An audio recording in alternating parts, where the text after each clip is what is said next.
Today on the Stay at Home Chef, I'm showing you how to make slow cooker Philly cheesesteak sandwiches. This video is sponsored by A1 sauce.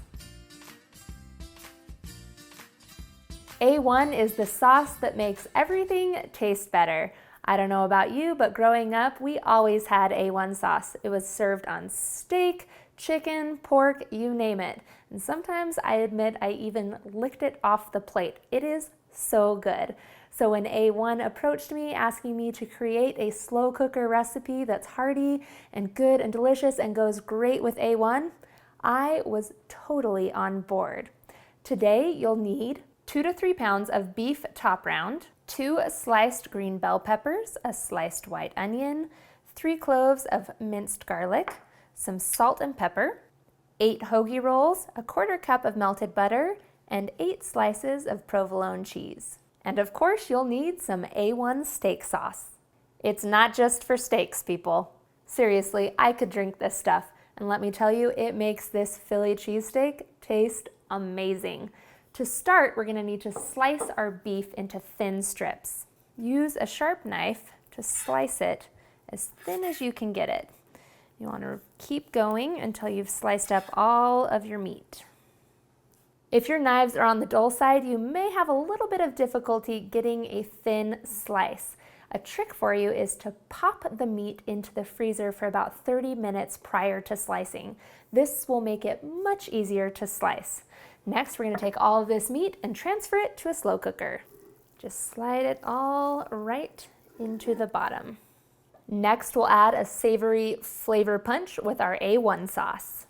We'll pour on 1/2 cup of this delicious sauce, and then add on your minced garlic. Oh man, it already smells so good. Next, we'll add in our bell peppers and onions. Just scatter those on top of the meat.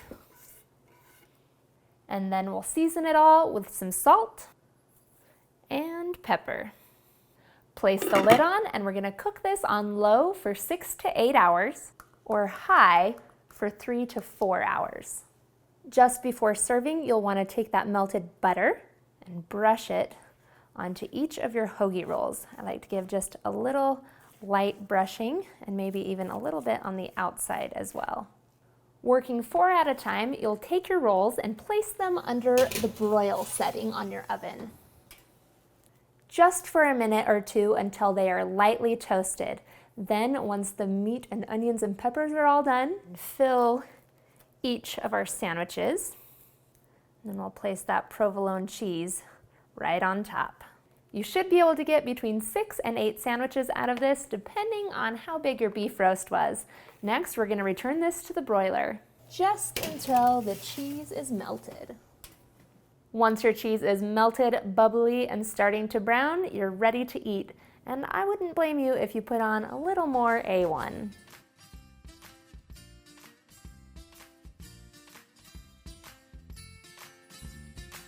Thanks for watching. You can find the full written recipe in the video description. Be sure to subscribe and check out the rest of my videos where you can find hundreds of restaurant quality recipes you can easily make at home. See you later.